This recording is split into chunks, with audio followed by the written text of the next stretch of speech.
ਸਤਿ ਸ਼੍ਰੀ ਅਕਾਲ ਜੀ, ਤੁਸੀਂ ਦੇਖ ਰਹੇ ਹੋ ਪੀਟੀਸੀ ਨਿਊਜ਼। ਮੈਂ ਤੁਹਾਡੇ ਨਾਲ ਤਰਨਜੀਤ। ਬੁਲੇਟਿਨ ਦੀ ਸ਼ੁਰੂਆਤ ਕਰਦੇ ਹਾਂ। ਸਭ ਤੋਂ ਪਹਿਲਾਂ ਨਜ਼ਰ ਮਾਰਦੇ ਹਾਂ ਸੁਰਖੀਆਂ ਤੇ।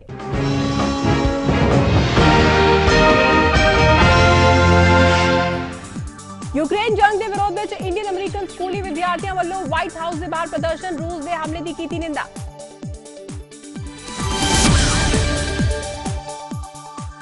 न्यूयॉर्क के रिचमंड हिल इलाके में एक बुजुर्ग ते अनपछाते व्यक्ति वालों हमला, कम्युनिटी इस हमले को लेके भारी रोष।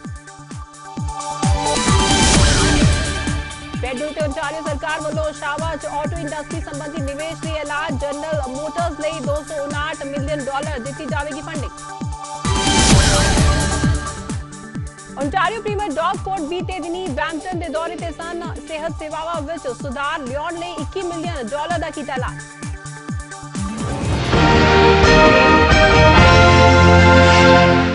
खबरां विस्तार दे नाल।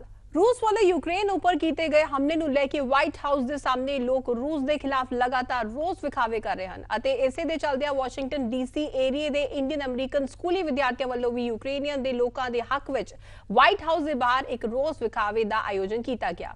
ਇਹ ਵਿਦਿਆਰਥੀ ਯੂਕਰੇਨ ਜੰਗ ਨੂੰ ਬੰਦ ਕਰਵਾਉਣ ਅਤੇ ਸ਼ਾਂਤੀ ਦੀ ਅਪੀਲ ਵਾਲੇ ਨਾਰੇ ਲਾ ਰਹੇ ਸਨ ਅਤੇ ਇਹਨਾਂ ਵਿਦਿਆਰਥੀਆਂ ਨੇ ਯੂਕਰੇਨੀਅਨ ਦੇ ਲੋਕਾਂ ਦੇ ਹੱਕ ਵਿੱਚ ਵੱਖ-ਵੱਖ बैनर ਅਤੇ पोस्टर फड़े हुए सन। पेश है इस बारे व्हाइट हाउस ਤੋਂ ਸਾਡੇ सहयोगी ਸੁਖਪਾਲ ਸਿੰਘ ਧਨੋਆ ਦੀ ਵਿਸ਼ੇਸ਼ ਰਿਪੋर्ट। यूक्रेन की जंग नूं दूजा महीना शुरू हो चुका है। ਲੱਖਾਂ लोग बेघर हो चुके ने, हज़ारां की गिनती विच जानां जा चुकियां ने, पर जंग अजे भी जारी है। बेशक इस जंग नूं रोकण लई कोशिशां हो रही ने ते इन्हां ही कोशिशां दे विच हिस्सा पा रहे ने इंडियन कम्यूनिटी ते बाकी कम्यूनिटियां दे ये यंग ते टीनेजर्स लोग। इन्हां दी इच्छा है कि जंग रोकी जाए। इन्हां दी इच्छा ये भी है कि वाइट हाउस नूं ये दस्सिया जाए कि ये जंग बेहद नुकसानदेह है, पर सब तो वड्डी गल ये है कि ये बच्चे इत्थे आए ने यूक्रेन दे नाल अपनी हमदर्दी प्रगट करन लई। ये स्कूली बच्चे ने जो अपने वख-वख स्कूल दे सिलेबस दे नाल दुनियावी तौर ते की वापर रहा है उहदे बारे भी सुचेत ने और अपनी वो भावना प्रगट करन आए ने कि यूक्रेन की जंग नूं खत्म किया जाए तो उत्थों के लोगों की लोकतंत्र भावना, उत्थों की प्रभुसत्ता नूं बरकरार रखा जाए। वेखना होवेगा कि इन्हां बच्चों दीयां इन्हां भावनावां नूं ये सारे देश किस तरह लेंदे ने। Sukhpal Singh Dhanoa, Washington DC bureau, PTC news. उधर रूस वालों यूक्रेन उपर हमले के विरोध ਅਤੇ यूक्रेन ਵਿੱਚ शांति बहाली ਲਈ ਵਾਈਟ ਹਾਊਸ ਦੇ ਬਾਹਰ ਰੋਸ ਵਿਖਾਵਾ ਕਰ ਰਹੇ ਹਨ। ਇਨ੍ਹਾਂ ਭਾਰਤੀ ਅਮਰੀਕਾ ਵਿਦਿਆਰਥੀਆਂ ਨੇ ਪੀਟੀਸੀ ਨਿਊਜ਼ ਨਾਲ ਆਪਣੇ ਵਿਚਾਰ ਵੀ ਸਾਂਝੇ ਕੀਤੇ। ਆਓ ਜਾਣਦੇ ਹਾਂ ਉਹਨਾਂ ਨੇ ਇਸ ਬਾਰੇ ਕੀ ਕੁਝ ਕਿਹਾ। ਵੇਖੋ report. Hi, my name is Manav Sabharwal and I am a junior at St. Stephen's and St. Agnes High School, and we are Teens for Ukraine. We are here to show our support for Ukraine and prevent war. We want you to know that war is not needed for peace.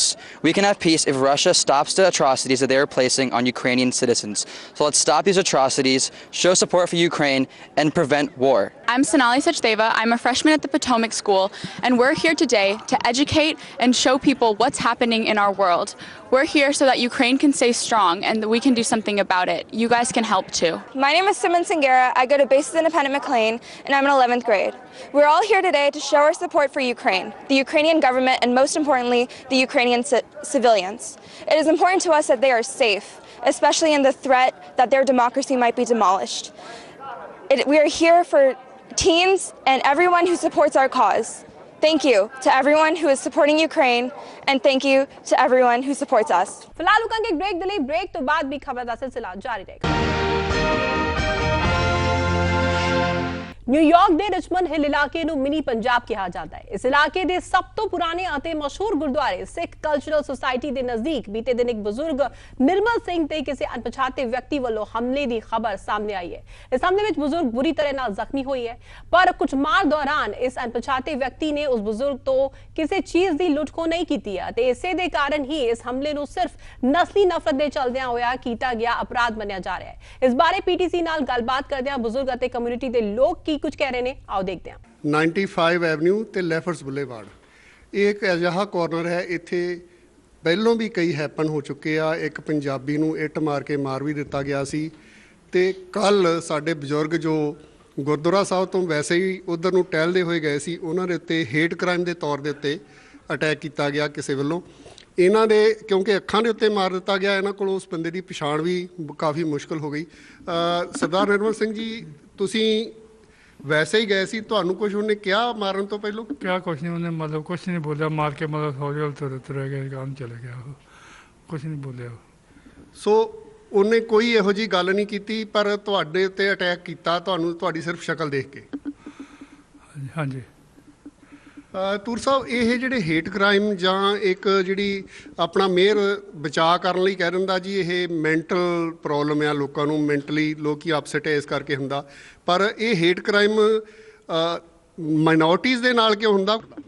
ਦੇਖੋ, ਕੋਸ਼ਿਸ਼ ਕੀਤੀ ਜਾ ਰਹੀ ਆ ਭਈ ਇਹਨੂੰ as a mental issue ਬਣਾਇਆ ਜਾਵੇ, ਪਰ ਜੇ ਤੁਸੀਂ ਦੇਖੋ ਅਸੀਂ ਜਿਹੜਾ ਭਾਜੀ ਹੁਣਾਂ ਕੱਲ੍ਹ ਗੱਲ ਕੀਤੀ ਆ ਔਰ ਮੈਂ ਵੀ ਜਿਹੜੀ ਗੱਲ ਕਹੀ ਆ ਉਹ ਇਹ ਕਹੀ ਆ ਭਈ ਸਾਡੇ ਵਾਸਤੇ ਇਹ ਜ਼ਰੂਰੀ ਆ ਭਾਈ ਮਾਈਨੋਰਟੀ ਅਜ਼ਿਊਮ ਕਰਕੇ ਅਟੈਕ ਹੋਇਆ, ਠੀਕ ਆ ਜੀ। ਇੱਕ ਬੰਦੇ ਤੇ ਵੀ ਅਟੈਕ ਆ ਜਿਹੜਾ ਐਜ਼ ਏ ਮਾਈਨੋਰਟੀ ਹੋਣਾ, it is too much and it got to stop. ਔਰ ਅਸੀਂ ਅਪਟਿਕ ਦੇਖ ਰਹੇ ਹਾਂ ਹੇਟ ਕ੍ਰਾਈਮਸ ਦੇ ਵਿੱਚ ਪਿਛਲੇ ਚੰਦ ਇੱਕ ਸਮੇਂ ਤੋਂ, ਔਰ ਉਹਦੇ ਵਾਸਤੇ ਜਿਹੜੇ ਕੰਕਰੀਟ ਸਟੈਪਸ ਲੈਣੇ ਆ ਉਹ ਜ਼ਰੂਰੀ ਆ। ਸਿਰਫ ਤੇ ਸਿਰਫ ਇਹ ਕਹਿ ਕੇ ਭਈ ਜੀ ਮੈਂਟਲ ਇਸ਼ੂ ਆ ਉਸ ਚੀਜ਼ ਨੂੰ ਦੱਬ ਦੇਣਾ ਉਹ ਸੋਲੂਸ਼ਨ ਨਹੀਂ ਹੈ। It needs to be tackled. ਔਰ ਉਹਦੇ ਵਿੱਚ ਜਿਹੜਾ ਐਲਬਨੀ ਦੇ ਵਿੱਚ ਬੇਲ ਰਿਫਾਰਮ ਲਾ ਪਾਸ ਹੋਇਆ ਉਹਦੇ ਵਿੱਚ ਵੀ ਸੋਧਾਂ ਕਰਨ ਦੀ ਜ਼ਰੂਰਤ ਆ, ਔਰ ਉਹਦੇ ਉੱਤੇ ਆਲਰੇਡੀ ਡਿਸਕਸ਼ਨ ਚੱਲ ਰਹੀ ਹੈਗੀ ਆ। ਮੈਨੂੰ ਨਹੀਂ ਪਤਾ ਕੀ ਹੋਣਾ ਕੀ ਨਹੀਂ ਹੋਣਾ, ਪਰ ਜਿੰਨਾ ਚਿਰ ਅਸੀਂ ਉਹ ਕੰਮ ਕੰਕਰੀਟ ਸਟੈਪ ਨਹੀਂ ਲੈਂਦੇ ਜਿਹਦੇ ਵਿੱਚ ਜੱਜਸ ਨੂੰ ਲੀਵੇ ਹੋਵੇ ਡਿਸਾਈਡ ਕਰਨ ਦਾ, ਇਹ ਚੀਜ਼ ਹੈ ਜਿਹੜੀ ਇਹ ਅਜੇ ਉਹਨਾਂ ਚਿਰ ਕੰਟੀਨਿਊ ਰਹਿਣੀ ਹੈ। And that is the sad part of the whole situation. Sardar Nirmal Singh ji, ਤੁਸੀਂ ਕੀ ਮਹਿਸੂਸ ਕੀਤਾ ਕਿ ਤੁਹਾਡੇ ਨਾਲ ਇਹ ਚਲੋ ਮਾੜੀ ਘਟਨਾ ਵਾਪਰੀ, ਤੁਸੀਂ ਕੀ ਸਮਝਦੇ ਹੋ ਕਿ ਕਮਿਊਨਿਟੀ ਵੱਲੋਂ ਤੁਹਾਡੀ ਕੋਈ ਮਦਦ ਕੀਤੀ ਗਈ? नहीं, कोई मदद नहीं हुई है। ਮਤਲਬ ਗੁਰਦੁਆਰਾ ਸਾਹਿਬ ਦੇ ਬਾਹਰ ਤੁਸੀਂ ਬੈਠੇ ਰਹੇ ਹੋ, ਗੁਰਦੁਆਰਾ ਸਾਹਿਬ ਦੇ ਪ੍ਰਧਾਨ ਨੇ ਜਾਂ ਕਿਸੇ ਨੇ ਆ ਕੇ ਤੁਹਾਨੂੰ ਇਹ ਨਹੀਂ ਕੋਈ ਕਿਹਾ ਵੀ ਤੁਹਾਨੂੰ ਹਸਪਤਾਲ ਲੈ ਚੱਲ ਗਏ? घंटे बाद एंबूलेंस आई, घंटे बाद फिर हॉस्पिटल गए, उन्होंने 3 घंटे बाद मैंने चेक किया उन्होंने, उस तो बाद उन्होंने पेपर लिख के देता गोलियां बाद तुम ले लो, दवाई ले लो, तो मतलब जाना चाहना तो चले भी जाओ तुम। ਉਹ ਜਿਸ ਤਰ੍ਹਾਂ ਮਹਿਸੂਸ ਹੋ ਰਿਹਾ ਕਿ ਸਿਟੀ ਦੇ ਮੇਅਰ ਹਰ ਇੱਕ ਇਹੋ ਜਿਹੀ ਘਟਨਾ ਨੂੰ ਇਹ ਕਹਿ ਦਿੰਦੇ ਕਿ ਜੀ ਇਹ ਮੈਂਟਲ ਇਸ਼ੂ ਆ, ਲੋਕੀ ਕੋਵਿਡ ਦੇ ਦੌਰਾਨ ਮੈਂਟਲੀ ਬਹੁਤ ਸਟ੍ਰੈਸ ਹੋ ਗਏ, ਪਰੰਤੂ ਅਜਿਹੀ ਘਟਨਾ ਇੱਕ ਮਾਈਨੋਰਟੀ ਦੇ ਨਾਲ ਕਿਉਂ ਹੁੰਦੀ ਹੈ ਔਰ ਬਜ਼ੁਰਗਾਂ ਦੇ ਨਾਲ ਕਿਉਂ ਹੁੰਦੀ ਹੈ, ਇਸ ਦਾ ਜਵਾਬ ਅੱਜ ਤੱਕ ਸਾਨੂੰ ਨਹੀਂ ਮਿਲ ਸਕਿਆ। ਗੁਰਿੰਦਰ ਰੋਟੀ, PTC ਨਿਊਜ਼ ਲਈ, ਨਿਊਯਾਰਕ ਤੋਂ। ਉਧਰ ਕੋਵਿਡ-19 ਨੂੰ ਲੈ ਕੇ ਲੱਗੀਆਂ ਪਾਬੰਦੀਆਂ ਹਟਣ ਤੋਂ ਬਾਅਦ ਹੁਣ ਮੰਦਿਰਾਂ ਅਤੇ ਗੁਰੂ ਘਰਾਂ ਵਿੱਚ ਰੌਣਕਾਂ ਵਾਪਸ ਪਰਤ ਆਈਆਂ ਹਨ ਤੇ ਲੋਕ ਤਿਉਹਾਰਾਂ ਨੂੰ ਮਨਾਉਣ ਦੇ ਲਈ ਇਕੱਠੇ ਹੋਣੇ ਸ਼ੁਰੂ ਹੋ ਗਏ ਹਨ। ਬੀਤੇ ਦਿਨ ਕੈਲੀਫੋਰਨੀਆ ਸੂਬੇ ਦੇ ਕਲੋਵਿਸ ਸ਼ਹਿਰ ਵਿਖੇ ਹਿੰਦੂ ਮੰਦਿਰ ਵਿਖੇ ਹਿੰਦੂ ਕੈਲੰਡਰ ਦੇ ਹਿਸਾਬ ਨਾਲ ਨਵੇਂ ਸਾਲ ਦੀ ਸ਼ੁਰੂਆਤ ਅਤੇ ਤਿਉਹਾਰ ਨੂੰ ਮਨਾਉਣ ਦੇ ਲਈ ਵੱਡੀ ਗਿਣਤੀ ਵਿੱਚ ਲੋਕ ਇਕੱਠੇ ਹੋਏ। ਦੱਸਣਯੋਗ ਹੈ ਕਿ ਭਾਰਤ ਦੇ ਵੱਖ-ਵੱਖ ਸੂਬਿਆਂ ਦੇ ਵਿੱਚ ਇਹ ਤਿਉਹਾਰ ਵੱਖ-ਵੱਖ ਨਾਵਾਂ ਦੇ ਨਾਲ ਮਨਾਇਆ ਜਾਂਦਾ ਹੈ। ਇਹ ਤਿਉਹਾਰ ਆਪਸੀ ਸਾਂਝ, ਭਾਈਚਾਰਾ ਅਤੇ ਆਪਸੀ ਪ੍ਰੇਮ ਭਾਵਨਾ ਵਧਾਉਣ ਦੇ ਨਾਲ-ਨਾਲ ਨਵੀਂ ਫਸਲ ਦੀ ਸ਼ੁਭਕਾਮਨਾਵਾਂ ਨੂੰ ਲੈ ਕੇ ਮਨਾਇਆ ਜਾਂਦਾ ਹੈ। ਕਲੋਵਿਸ ਵਿਖੇ ਸਥਿਤ ਹਿੰਦੂ ਮੰਦਿਰ ਵਿੱਚ ਇਸ ਮੌਕੇ ਲੋਕਾਂ ਨੇ ਮੱਥਾ ਟੇਕਿਆ ਅਤੇ ਇੱਕ ਦੂਜੇ ਨੂੰ ਵਧਾਈਆਂ ਦਿੱਤੀਆਂ। ਇਸ ਮੌਕੇ ਮੰਦਿਰ ਵਿੱਚ ਇੱਕ ਸਮਾਗਮ ਵੀ ਆਯੋਜਿਤ ਕੀਤਾ ਗਿਆ ਸੀ ਜਿਸ ਵਿੱਚ ਛੋਟੇ ਬੱਚਿਆਂ ਨੇ ਧਾਰਮਿਕ ਗੀਤਾਂ ਦੇ ਨਾਲ-ਨਾਲ ਧਾਰਮਿਕ ਗੀਤਾਂ ਤੇ ਡਾਂਸ ਵੀ ਕੀਤਾ।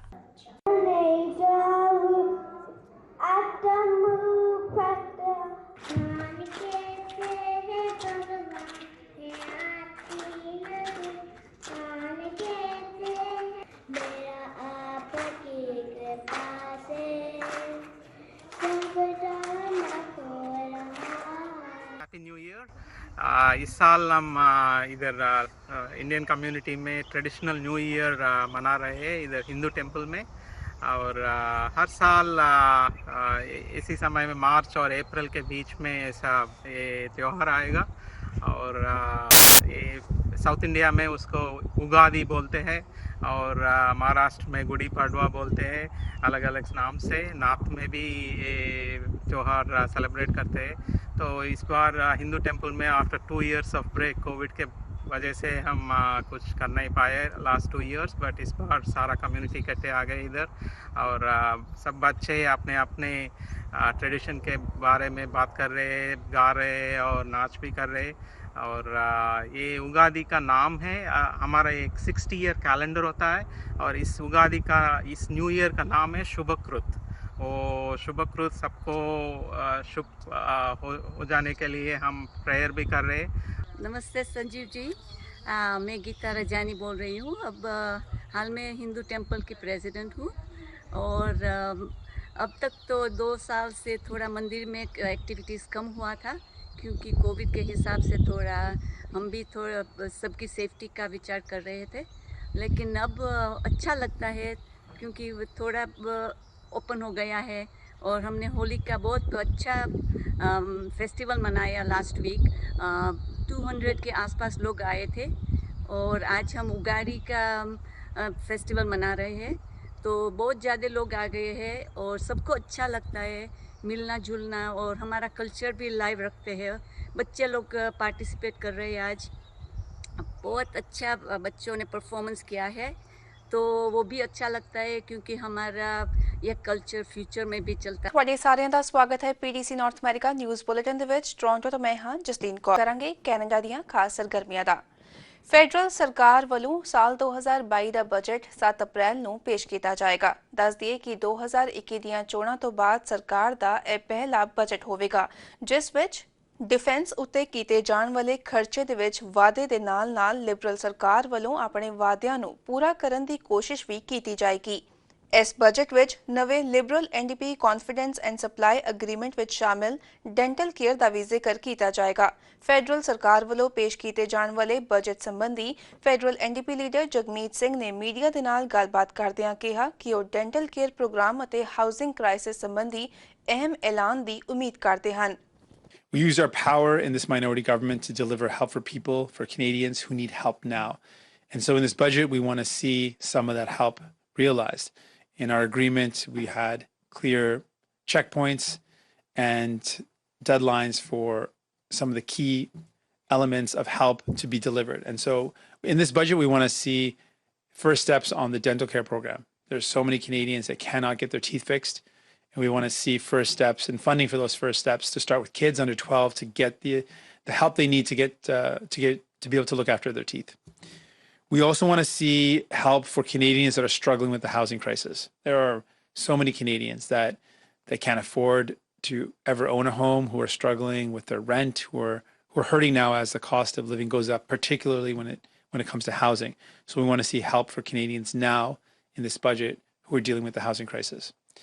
Thirdly, another really key element that we fought for and that we want to see happen is steps to make sure that those that have benefited off this pandemic, those at the very top, that some of those start paying their fair share, starting with big banks. That's an important initiative. In addition, we want to see action on fighting the climate crisis. And what we've been calling for and what we fought for in the agreement is to make sure that we end fossil fuel subsidies. And that's something we want to see movement on. We're concerned, though, that the Liberal government's approach right now is to increase subsidies effectively with the carbon capture tax credits. We're also concerned that that carbon capture technology is not something that is clearly effective. There's been a lot of debate around whether it actually can work in reducing emissions or capturing emissions. So these are areas that we're concerned about. We know that we've got to tackle the climate crisis. And one of the concrete things we can do is end those fossil fuel subsidies to reinvest that into renewable energy and invest in the energy that will allow us to reduce emissions, create good jobs, support workers, and be able to protect our planet. Canada ਵਿੱਚ labour ਸ਼ਾਰਟੇजेस ਨੂੰ ਪੂਰਾ ਕਰਨ ਲਈ ਸਰਕਾਰ ਨੇ temporary foreign worker programme ਦੇ ਵਿੱਚ ਢਿੱਲ ਦੇਣ ਦਾ ਐਲਾਨ ਕੀਤਾ ਹੈ, ਜਿਸ ਨਾਲ Canadian food services EMPLOYERS temporary foreign worker program ਰਾਹੀਂ 30% ਤੱਕ ਆਪਣੇ ਕਰਮਚਾਰੀ ਭਰਤੀ ਕਰਨ ਦੇ ਯੋਗ ਹੋਣਗੇ ਤੇ ਸਰਕਾਰ ਦਾ ਕਹਿਣਾ ਹੈ ਕਿ ਅਸਥਾਈ ਵਿਦੇਸ਼ੀ ਕਾਮਿਆਂ ਲਈ ਹੋਰ ਤਬਦੀਲੀਆਂ ਵੀ ਕੀਤੀਆਂ ਜਾਣਗੀਆਂ। ਜ਼ਿਕਰਯੋਗ ਹੈ ਕਿ ਇਸ ਵੇਲੇ ਕੈਨੇਡਾ ਹਾਈ ਜੌਬ ਵੈਕੈਂਸੀਜ਼ ਦੇ ਨਾਲ ਘੱਟ ਬੇਰੋਜ਼ਗਾਰੀ ਦਰ ਦਾ ਸਾਹਮਣਾ ਕਰ ਰਿਹਾ ਹੈ। ਟੈਂਪਰੇਰੀ ਫੋਰਨ ਵਰਕਰ ਪ੍ਰੋਗਰਾਮ ਦੇ ਵਿੱਚ 5 ਵੱਡੇ ਬਦਲਾਅ ਕੀਤੇ ਜਾ ਰਹੇ ਹਨ, ਜਿਸ ਅਧੀਨ ਲੇਬਰ ਮਾਰਕੀਟ ਇੰਪੈਕਟ ਅਸੈਸਮੈਂਟਸ 9 ਤੋਂ ਵੱਧ ਕੇ 18 ਮਹੀਨਿਆਂ ਲਈ ਵੈਲਿਡ ਹੋਣਗੇ। ਦੱਸ ਦਈਏ ਕਿ ਪੈਂਡੇਮਿਕ ਤੋਂ ਪਹਿਲਾਂ LMIA ਸਿਰਫ 6 ਮਹੀਨਿਆਂ ਲਈ ਵੈਲਿਡ ਹੁੰਦਾ ਸੀ। ਇਸ ਤੋਂ ਇਲਾਵਾ ਹਾਈ ਵੇਜ ਇੰਪਲੋਇਮੈਂਟ ਅਤੇ ਗਲੋਬਲ ਟੈਲੈਂਟ ਸਟ੍ਰੀਮ ਵਰਕਰਸ ਦੀ ਮੈਕਸਿਮਮ ਡਿਊਰੇਸ਼ਨ 2 ਸਾਲ ਤੋਂ ਵਧਾ ਕੇ 3 ਸਾਲ ਕੀਤੀ ਜਾਏਗੀ। ਇਸ ਦੇ ਨਾਲ ਹੀ ਸੀਜ਼ਨਲ ਕੈਪ ਐਗਜ਼ੈਂਪਸ਼ਨਸ ਜੋ ਸਾਲ 2015 ਤੋਂ ਲਾਗੂ ਕੀਤੀ ਗਈ ਸੀ ਉਸ ਨੂੰ ਪਰਮਨੈਂਟ ਕੀਤਾ ਜਾਏਗਾ ਤੇ ਨਾਲ ਹੀ ਕੈਨੇਡਾ ਮੌਜੂਦਾ ਨੀਤੀ ਨੂੰ ਕਰ ਦੇਵੇਗਾ ਜੋ 6% ਜਾਂ ਇਸ ਤੋਂ ਵੱਧ ਦੀ ਬੇਰੋਜ਼ਗਾਰੀ ਦਰ ਵਾਲੇ ਖੇਤਰਾਂ ਦੇ ਵਿੱਚ ਰਿਹਾਇਸ਼, ਖਾਣ ਪੀਣ ਦੀਆਂ ਸੇਵਾਵਾਂ ਅਤੇ ਰਿਟੇਲ ਟ੍ਰੇਡ ਖੇਤਰਾਂ ਦੇ ਵਿੱਚ ਘੱਟ ਤਨਖਾਹ ਵਾਲੀਆਂ ਆਕਿਊਪੇਸ਼ਨਸ ਲਈ LMIA ਅਰਜ਼ੀਆਂ ਨੂੰ ਆਪਣੇ ਆਪ ਰੱਦ ਕਰ ਦਿੰਦੀ ਹੈ। ਬ੍ਰੈਂਪਟਨ ਦੀਆਂ ਮਿਊਨਿਸਪਲ ਚੋਣਾਂ 24 ਅਕਤੂਬਰ ਨੂੰ ਹੋਣ ਜਾ ਰਹੀਆਂ ਨੇ। ਦੱਸ ਦਈਏ ਕਿ ਇਹ ਚੋਣਾਂ ਹਰ 4 ਸਾਲ ਵਿੱਚ ਕਰਵਾਈਆਂ ਜਾਂਦੀਆਂ ਹਨ। ਇਸ ਸਾਲ ਇਹਨਾਂ ਚੋਣਾਂ ਦੀ ਤਾਰੀਖ ਦੀਵਾਲੀ ਅਤੇ ਬੰਦੀ ਛੋੜ ਦਿਵਸ ਦੇ ਦਿਨ ਪੈਂਦੀ ਹੈ। ontario ਦੇ ਵਿੱਚ ਤੇ ਖਾਸ ਕਰਕੇ ਬ੍ਰੈਂਪਟਨ ਦੇ ਵਿੱਚ ਵਸਦੀ ਵੱਡੀ ਤਾਦਾਦ ਦੇ ਵਿੱਚ ਸਾਊਥ ਏਸ਼ੀਅਨ ਕਮਿਊਨਿਟੀ ਨੂੰ ਧਿਆਨ 'ਚ ਰੱਖਦੇ ਹਾਂ ਅਸੀਂ ਬ੍ਰੈਂਪਟਨ ਦੇ ਰੀਜਨਲ ਕਾਉਂਸਲਰ ਗੁਰਪ੍ਰੀਤ ਸਿੰਘ ਢਿੱਲੋਂ ਤੋਂ ਇਸ ਸੰਬੰਧੀ ਸਵਾਲ ਕੀਤਾ। 24 ਅਕਤੂਬਰ ਨੂੰ ਇਲੈਕਸ਼ਨਸ ਹੋਣ ਜਾ ਰਹੀਆਂ ਨੇ ਐਂਡ ਉਸੇ ਦਿਨ ਦੀਵਾਲੀ ਵੀ ਹੈਗੀ ਹੈ। ਸੋ ਜਿਸ ਤਰ੍ਹਾਂ ਤੁਸੀਂ ਜਾਣਦੇ ਹੋ ਸਾਊਥ ਏਸ਼ੀਅਨ ਕਮਿਊਨਿਟੀ ਵੱਡੀ ਗਿਣਤੀ ਦੇ ਵਿੱਚ ਇੱਥੇ ਵਸਦੀ ਹੈਗੀ ਹੈ ਤੇ ਬ੍ਰੈਂਪਟਨ ਦੇ ਇਲੈਕਸ਼ਨ ਵੀ ਸੇਮ ਡੇ ਰੱਖੇ ਗਏ ਨੇ। You think city can move the election date? So ਇੱਥੇ ਹੁਣ 444 ਮਿਊਨਿਸਪੈਲਿਟੀਜ਼ ਨੇ ਪੂਰੇ ਓਨਟਾਰੀਓ ਦੇ ਵਿੱਚ ਐਂਡ ਸੋ ਸਾਡਾ ਇੱਕ ਮਿਊਨਿਸਪਲ ਐਕਟ ਹੈ ਉਹਦੇ ਅੰਡਰ ਹਰ 4 ਸਾਲ ਬਾਅਦ ਉਹ ਇਲੈਕਸ਼ਨ ਆਪ ਉਹ ਸਿਲੈਕਟ ਕਰਦੇ ਜਿਹੜੀ ਡੇਟ ਹੈ। ਸੋ ਸਾਰੇ ਮਿਊਨਿਸਪੈਲਿਟੀਜ਼ ਦੀ ਇੱਕ ਡੇਟ ਹੁੰਦੀ ਹੈ। ਸੋ ਪਰ ਅਸੀਂ ਇਹ ਡਿਸਕਸ ਵੀ ਕਰਾਂਗੇ ਜ਼ਰੂਰ ਸਾਡੀ ਨੈਕਸਟ ਕਾਉਂਸਲ ਮੀਟਿੰਗ ਦੇ ਵਿੱਚ ਜੇ ਆਪਾਂ ਕੋਈ ਨਾ ਕੋਈ ਮੈਸੇਜ ਪਹੁੰਚਾ ਸਕਦੇ ਪ੍ਰੋਵਿੰਸ਼ੀਅਲ ਪਾਰਲੀਮੈਂਟ ਤੱਕ ਕਿ ਇਹ ਡੇਟ ਮੂਵ ਜਾਂ ਚੇਂਜ ਕਰਨੀ ਚਾਹੀਦੀ ਹੈ। ਦੀਵਾਲੀ ਤੁਹਾਨੂੰ ਪਤਾ ਕਿ ਇਕੱਲੇ ਹੁਣ ਇੰਡੀਅਨਸ ਦੇ ਪੂਰੀ ਦੁਨੀਆ ਹੁਣ ਸੈਲੀਬ੍ਰੇਟ ਕਰਦੀ ਹੈ everywhere. So but Ontario specifically the ਵਿੱਚ ਸਾਡੀ ਸਾਊਥ ਏਸ਼ੀਅਨ ਕਮਿਊਨਿਟੀ ਬਹੁਤ ਵੱਡੀ ਹੈ so it would be appropriate for them to move it but council ਦੇ ਵਿੱਚ ਆਪਾਂ definitely discuss ਕਰਾਂਗੇ ਤੇ ਨਾਲ ਦੇ ਨਾਲ ਜਿਹੜੇ ਸਾਡੇ MPPs ਨੇ ਸਾਰੇ I think 5 ਤੋਂ 4 ਪੰਜਾਬੀ ਕਮਿਊਨਿਟੀ ਦੇ ਨੇ ਸੋ ਉਹਨਾਂ ਦੇ ਨਾਲ ਆਪਾਂ ਜ਼ਰੂਰ ਗੱਲ ਕਰਾਂਗੇ। ontario ਸਰਕਾਰ ਵੱਲੋਂ ਸੂਬੇ ਦੇ 2 ਮੁੱਖ ਹਾਈਵੇਜ਼ 412 ਅਤੇ 418 ਤੋਂ ਟੋਲ ਟੈਕਸ ਖਤਮ ਕਰ ਦਿੱਤਾ ਗਿਆ ਹੈ। ਡਰਹਮ ਰੀਜਨ ਦੇ ਰੈਜ਼ੀਡੈਂਟਸ ਨੂੰ ਆਵਾਜਾਈ ਲਈ ਕੁਝ ਸਸਤੇ ਸਾਧਨ ਵੀ ਉਪਲਬਧ ਹੋ ਸਕਣਗੇ। ਫਰਵਰੀ ਦੇ ਵਿੱਚ ਫੋਰਡ ਸਰਕਾਰ ਨੇ ਐਲਾਨ ਕੀਤਾ ਸੀ ਕਿ ਹਾਈਵੇ 412 ਅਤੇ 418 ਉੱਤੇ ਟੋਲ 5 ਅਪ੍ਰੈਲ ਤੋਂ ਖਤਮ ਹੋ ਜਾਏਗਾ ਤੇ ਇਹਨਾਂ ਟੋਲ ਨੂੰ ਰਸਮੀ ਤੌਰ ਉੱਤੇ ਖਤਮ ਕਰਨ ਲਈ ਪ੍ਰੀਮੀਅਰ ਡਗ ਫੋਰਡ ਖਾਸ ਤੌਰ ਤੇ ਵਿਡਬੀ ਪਹੁੰਚੇ। ਸਰਕਾਰ ਦਾ ਕਹਿਣਾ ਹੈ ਕਿ ਇਸ ਨਾਲ 407 ETR ਹਾਈਵੇ ਉੱਤੇ ਅਸਰ ਨਹੀਂ ਪਏਗਾ। ਜ਼ਿਕਰਯੋਗ ਹੈ ਕਿ ਪਿਛਲੇ ਸਾਲ ਦੀ ਟਰਾਂਸਪੋਰਟੇਸ਼ਨ ਮਿਨਿਸਟਰੀ ਦੀ ਰਿਪੋਰਟ ਵਿੱਚ ਆਖਿਆ ਗਿਆ ਸੀ ਕਿ ਹਾਈਵੇ 407, 412 ਅਤੇ 418 ਉੱਤੇ ਲੱਗਣ ਵਾਲੇ ਟੋਲ ਟੈਕਸ ਤੋਂ 2017 ਤੇ 2020 ਦਰਮਿਆਨ $160 ਮਿਲੀਅਨ ਇਕੱਤਰ ਕੀਤੇ ਗਏ ਸਨ ਤੇ ਹਾਈਵੇ 412 ਤੇ 418 ਤੋਂ ਕੁੱਲ ਆਮਦਨ ਦਾ 24% ਹਾਸਲ ਹੋਇਆ। ਰਿਪੋਰਟ ਵਿੱਚ ਇਹ ਵੀ ਆਖਿਆ ਗਿਆ ਸੀ ਕਿ ਇਹਨਾਂ ਦੋਵਾਂ ਹਾਈਵੇਜ਼ ਉੱਤੇ ਉਸਾਰੀ ਦੀ ਆਈ ਲਾਗਤ ਪੂਰੀ ਕਰਨ ਲਈ 25 ਸਾਲ ਦਾ ਸਮਾਂ ਲੱਗੇਗਾ। ਬੀਤੇ ਸਾਲ ਮਈ ਦੇ ਮਹੀਨੇ ਦੇ ਵਿੱਚ ਵੌਨ ਵਿਖੇ ਇੱਕ ਘਰ ਦੇ ਬਾਹਰ ਵਾਪਰੇ ਸੜਕ ਹਾਦਸੇ ਦੇ ਵਿੱਚ ਦੋਸ਼ੀ ਪਾਏ ਗਏ 16 ਸਾਲ ਦੇ ਨੌਜਵਾਨ ਨੂੰ ਅਦਾਲਤ ਵੱਲੋਂ ਓਪਨ ਕਸਟਡੀ ਯੂਥ ਫੈਸਿਲਿਟੀ ਦੇ ਵਿੱਚ 1 ਸਾਲ ਦੀ ਸਜ਼ਾ ਸੁਣਾਈ ਗਈ ਹੈ। ਯੂਥ ਕ੍ਰਿਮੀਨਲ ਜਸਟਿਸ ਐਕਟ ਅਧੀਨ ਇਸ ਬੱਚੇ ਦੀ ਪਹਿਚਾਣ ਨਹੀਂ ਦੱਸੀ ਗਈ ਹੈ। ਜਸਟਿਸ ਡੇਵਿਡ ਰੋਜ਼ ਨੇ ਕਿਹਾ ਕਿ ਓਪਨ ਕਸਟਡੀ ਦੇ ਵਿੱਚ 1 ਸਾਲ ਦੇ ਬਾਅਦ ਇਸ ਟੀਨੇਜਰ ਨੂੰ 6 ਮਹੀਨਿਆਂ ਦੀ ਕਮਿਊਨਿਟੀ ਨਿਗਰਾਨੀ ਅਤੇ 6 ਸਾਲ ਦੀ ਡਰਾਈਵਿੰਗ ਪਾਬੰਦੀ ਤੇ 1 ਸਾਲ ਦੀ ਪ੍ਰੋਬੇਸ਼ਨ ਦਾ ਸਾਹਮਣਾ ਕਰਨਾ ਹੋਏਗਾ। ਤੱਥਾਂ ਦੇ ਇੱਕ ਸਹਿਮਤ ਬਿਆਨ ਦੇ ਅਨੁਸਾਰ ਨੌਜਵਾਨ ਕਾਲੇ ਰੰਗ ਦੀ ਮਰਸੀਡੀਜ਼ ਦੇ ਵਿੱਚ ਸੀ ਅਤੇ ਰੈਜ਼ੀਡੈਂਸ਼ੀਅਲ ਏਰੀਆ ਦੇ ਵਿੱਚ 102 ਕਿਲੋਮੀਟਰ ਪ੍ਰਤੀ ਘੰਟਾ ਦੀ ਰਫ਼ਤਾਰ ਉੱਤੇ ਗੱਡੀ ਚਲਾ ਰਿਹਾ ਸੀ ਜਿਸ ਨਾਲ ਅਚਾਨਕ ਉਸ ਦੀ ਗੱਡੀ ਕਰਬ ਦੇ ਨਾਲ ਟਕਰਾਈ ਤੇ ਭਿਆਨਕ ਹਾਦਸਾ ਵਾਪਰ ਗਿਆ। ਇਹ ਘਟਨਾ ਵੌਨ ਵਿਖੇ ਐਥਾਬਾਸਕਾ ਡਰਾਈਵ ਤੇ ਵਾਪਰੀ ਜਿੱਥੇ ਆਪਣੇ ਘਰ ਦੇ ਬਾਹਰ ਡਰਾਈਵੇ ਉੱਤੇ ਖੇਡ ਰਹੇ 2 ਬੱਚਿਆਂ ਦੀ ਮੌਤ ਹੋ ਗਈ ਸੀ। ਬੱਚਿਆਂ ਦੀ ਪਹਿਚਾਣ 10 ਸਾਲਾ ਅਨੰਨਿਆ ਚੌਧਰੀ ਤੇ 4 ਸਾਲ ਦੇ ਜੈਕਸ ਚੌਧਰੀ ਵਜੋਂ ਕੀਤੀ ਗਈ ਸੀ। ਟੋਰਾਂਟੋ ਦੇ ਵਿੱਚ ਹਰ ਸਾਲ ਆਯੋਜਿਤ ਕੀਤੀ ਜਾਂਦੀ ਖਾਲਸਾ ਡੇ ਪਰੇਡ ਪੈਂਡੈਮਿਕ ਦੇ 2 ਸਾਲਾਂ ਬਾਅਦ ਇਸ ਸਾਲ ਮੁੜ ਤੋਂ ਆਯੋਜਿਤ ਕੀਤੀ ਜਾ ਰਹੀ ਹੈ ਪਰ ਲੋਕਾਂ ਦੀ ਸੁਰੱਖਿਆ ਨੂੰ ਧਿਆਨ 'ਚ ਰੱਖਦਿਆਂ ਇਸ ਵਾਰੀ ਨੇਥਨ ਫਿਲਿਪ ਸਕੁਏਅਰ ਵਿਖੇ ਸਿਰਫ ਪੰਡਾਲ ਲਗਾ ਕੇ ਕੀਰਤਨ ਦੀਵਾਨ ਹੀ ਸਜਾਏ ਜਾਣਗੇ। ontario ਸਿੱਖ ਗੁਰਦੁਆਰਾ ਕਾਉਂਸਲ ਵੱਲੋਂ ਸੰਗਤਾਂ ਨੂੰ ਅਪੀਲ ਕੀਤੀ ਜਾ ਰਹੀ ਹੈ ਕਿ ਪੈਂਡੈਮਿਕ ਹੈਲਥ ਗਾਈਡਲਾਈਨਸ ਦਾ ਖਾਸ ਧਿਆਨ ਰੱਖਣ। ਜ਼ਿਕਰਯੋਗ ਹੈ ਕਿ ਹਰ ਸਾਲ ਇਸ ਨਗਰ ਕੀਰਤਨ ਦਾ ਆਗਾਜ਼ ਟੋਰਾਂਟੋ ਦੇ ਬੈਟਰ ਲਿਵਿੰਗ ਸੈਂਟਰ ਦੀ ਐਗਜ਼ੀਬਿਸ਼ਨ ਪਲੇਸ ਤੋਂ ਕੀਤਾ ਜਾਂਦਾ ਸੀ ਤੇ ਇਸ ਦੀ ਸਮਾਪਤੀ ਨੇਥਨ ਫਿਲਿਪ ਸਕੁਏਅਰ ਪਹੁੰਚ ਕੇ ਕੀਤੀ ਜਾਂਦੀ ਸੀ। ਸੋ PTC north America news bulletin ਦੇ ਵਿੱਚ ਐਸਨ ਅੱਜ ਦੀਆਂ ਖਬਰਾਂ। ਫਿਲਹਾਲ ਮੈਨੂੰ ਦਿਓ ਇਜਾਜ਼ਤ ਤੇ ਦੇਸ਼ ਦੁਨੀਆ ਦੀਆਂ ਖਬਰਾਂ ਲਈ ਤੁਸੀਂ ਬਣੇ ਰਹੋ PTC ਨਿਊਜ਼ ਦੇ ਨਾਲ।